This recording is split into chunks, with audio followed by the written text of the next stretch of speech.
जय हिंद दोस्तों, मैं धर्मेंद्र डागर आप सब प्यारे विद्यार्थियों का आपके अपने प्यारे से परिवार आरजी स्टेट एग्जाम पर दिल से स्वागत करता हूं भाई। तो आप सभी बच्चों के लिए खुशखबरी, जिस प्रकार से हमारे बच्चे रेलवे के लिए बेसब्री से इंतजार करते रहते थे कि यार कब आएंगी भर्तियां, तो इसके ऊपर मैं कंप्लीट डिटेल से आपको पूरी जानकारी दूंगा। लेकिन उससे पहले 2 मिनट हमारे रेलवे मंत्री जी की बात को ध्यानपूर्वक सुनिए, उसके बाद फिर आगे की चीजें मैं आपको बताता हूं।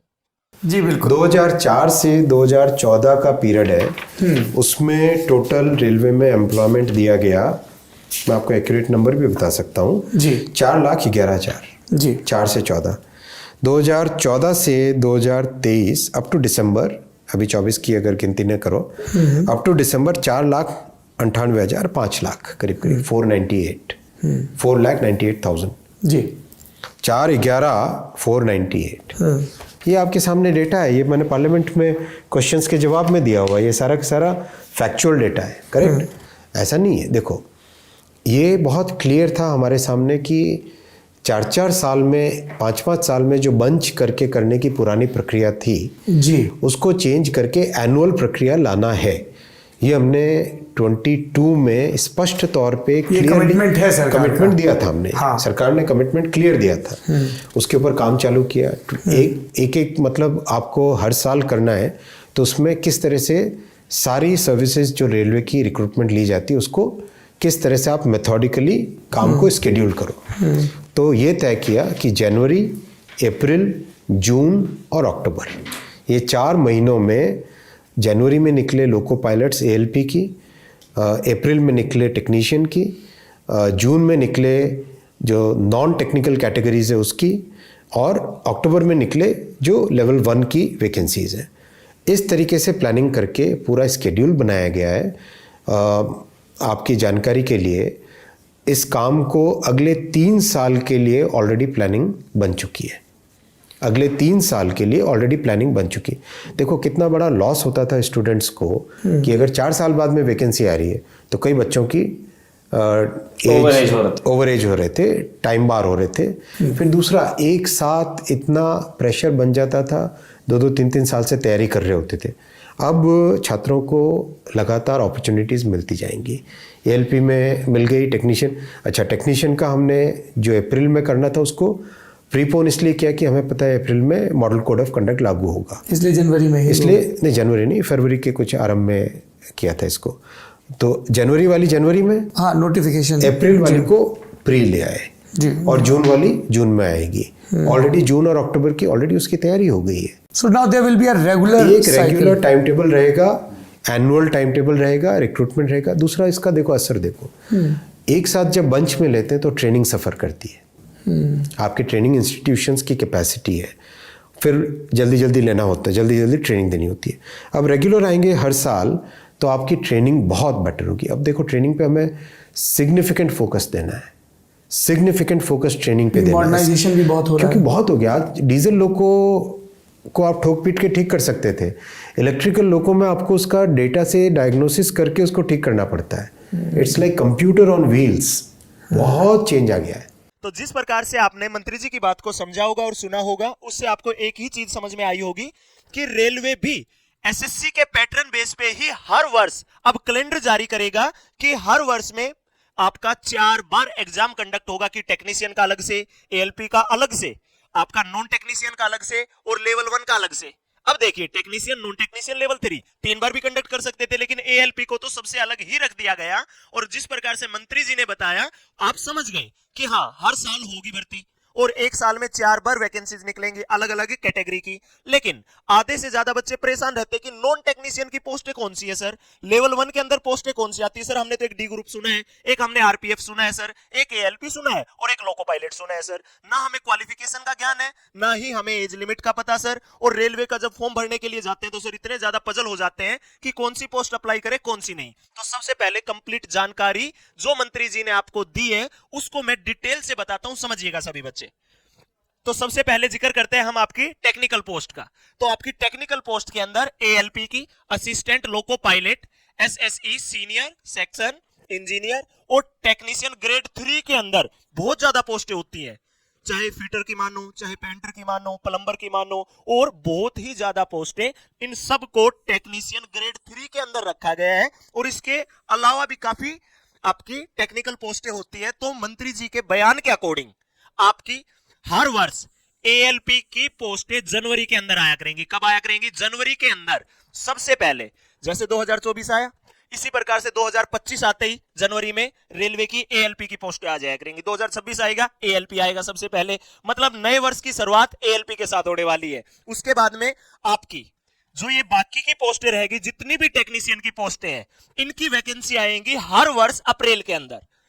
एएलपी जनवरी, बाकी की सभी पोस्टें भाई आपकी अप्रैल के अंदर। अब आगे चलते हम नॉन टेक्निकल पोस्टों का जिक्र करें तो जितनी भी नॉन टेक्निकल पोस्ट है ना भाई आपकी, वो सब की सब जून के अंदर आएंगी। कब आएंगी? वो सब की सब जून के अंदर। मतलब हर वर्ष जून का महीना याद रखना, जून के महीने में आपकी आरपीएफ कांस्टेबल एसआई, आपकी एनटीपीसी, आपने सबसे बड़ी दो ही कैटेगरी सुनी होगी जिसका बच्चा बेसब्री से इंतजार करता है कि सर रेलवे पुलिस फोर्स में कांस्टेबल की वैकेंसी आ गई, सर सब इंस्पेक्टर की वैकेंसी आ गई, सर एनटीपीसी की वैकेंसी आ गई। भाई अब सुनिए, इन पोस्टों का अगर थोड़ा सा और ज्यादा वाइड करें तो जूनियर क्लर्क कम टाइपिस्ट, ट्रेन क्लर्क, कॉमर्शियल या टिकट क्लर्क, और ये काफी टाइप की पोस्टें आपकी नॉन टेक्नीशियन के अंदर आती हैं। और सबसे बड़ी चीज कि हर वर्ष जून के महीने में आपकी वैकेंसी आएंगी। तो बच्चे परेशान रहते थे यार, 5 वर्ष तक तैयारी करते रहेंगे फिर हमें रेलवे में जाने का मौका मिलेगा।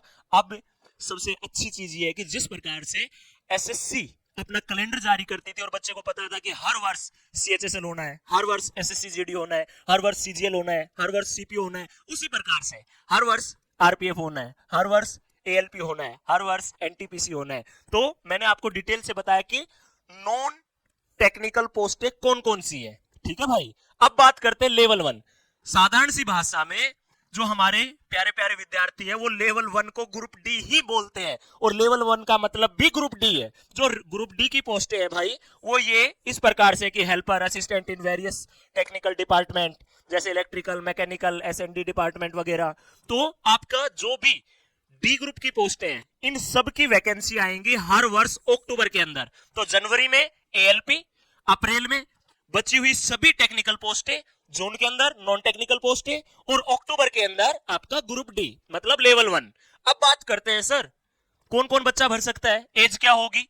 भाई जिस पोस्ट के लिए, देखो बहुत ज्यादा पोस्टें हैं, अगर मैं एक एक करके अब समझाने लग जाऊंगा ना तो 1.5 घंटे के अंदर वो चीजें पूरी हो पाएंगी। तो इन शॉर्ट में मैं आपको साधारण सी भाषा में बताता हूं। जिस पोस्ट के लिए 10th और 12th कंपलसरी होंगी, उस पोस्ट के लिए आपकी एज होगी 18 से 30 वर्ष, मतलब 18 से लेके 30 वर्ष तक के बच्चे भर सकते हैं।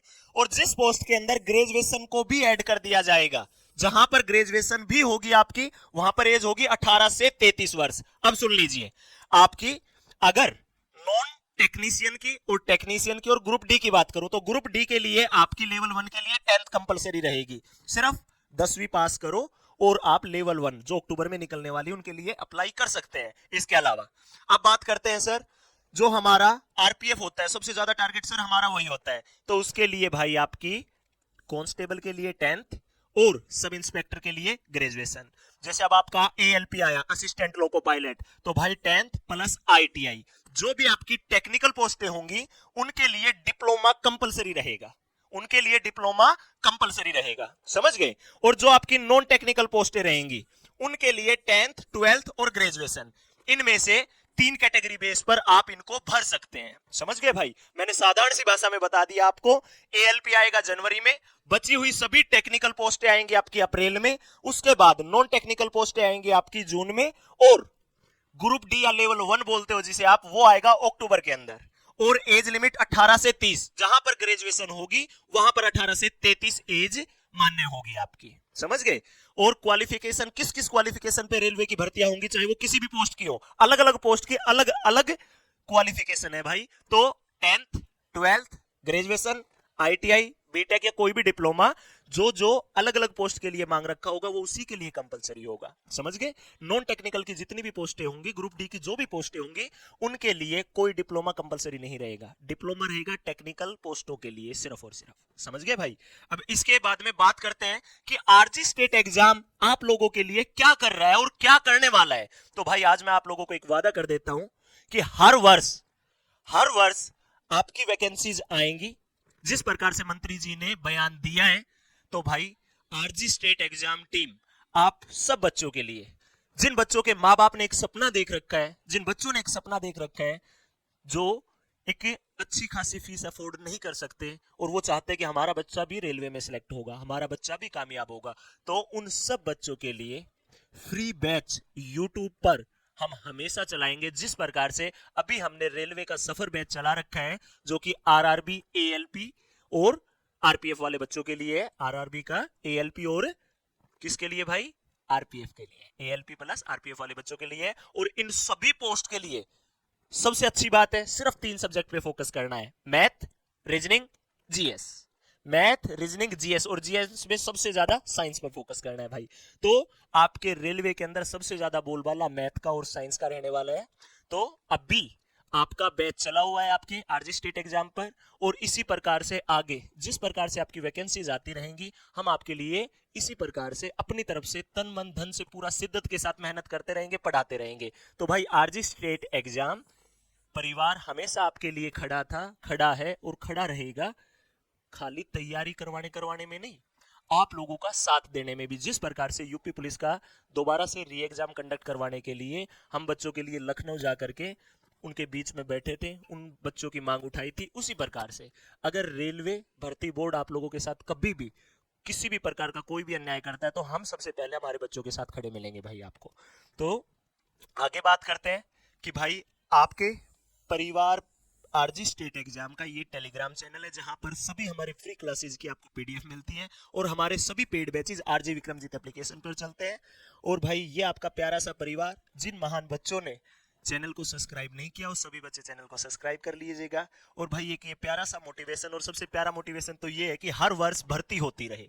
हर वर्ष जिस प्रकार से एसएससी का कैलेंडर होता है, यूपीएससी का कैलेंडर होता है कि हाँ एनडीए का 1 वर्ष के अंदर 2 बार कंडक्ट होना है, हाँ एसएससी का ये एग्जाम इस टाइम पर होना है, उसी प्रकार से अगर रेलवे भी फिक्स पैटर्न बेस पे एग्जाम लेता रहता है, तो इससे अच्छी सूचना हमारे विद्यार्थियों के लिए और इससे अच्छा सुनहरा मौका हमारे विद्यार्थियों के लिए कभी हो ही नहीं सकता। क्योंकि रेलवे के लिए बच्चों को 4-4 वर्ष, 5-5 वर्ष से इंतजार करना पड़ता था, लेकिन अब एक अच्छा संकेत हमें मिला है। तो भाई सभी बच्चे तैयारी में जुट जाइए, क्योंकि यही वो समय है कि हम मेहनत करके इन 5, 6, 7, 8, 10 महीने मेहनत करके आगे जीवन के 70-80 वर्ष को अच्छा बना सकते हैं, अच्छे तौर तरीके से जी सकते हैं, लाइफ को स्टेबल कर सकते हैं।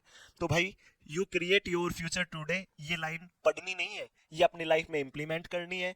तो देखो, कोई भी एग्जाम अगर 1-2 महीने आगे पीछे पोस्टपोन हो जाता है, तो उसको सोचकर ये मत समझना कि यार मैं 1 महीना रेस्ट कर लेता हूं। अपनी तैयारी को कंटिन्यूटी के साथ आगे इसी प्रकार से बढ़ाते रहना। और अब आने वाले समय में देखो, मैंने जो जानकारी थी अच्छी से डिटेल से आपको दे दी। अब आने वाले समय में जैसे आरपीएफ के बारे में, एएलपी के लिए अलग से, बाकी टेक्निकल पोस्टों के लिए अलग से, कंप्लीट स्ट्रेटेजी, कंप्लीट एक पोस्ट के लिए डिटेल से मेरी वीडियो आप लोगों के लिए आती रहेंगी। और भाई मैं आप लोगों की रेलवे की मैथ की फ्री क्लासेज शाम को 7 बजे डेली लेकर के आता हूं, जहां पर हमारा बैच चला हुआ है।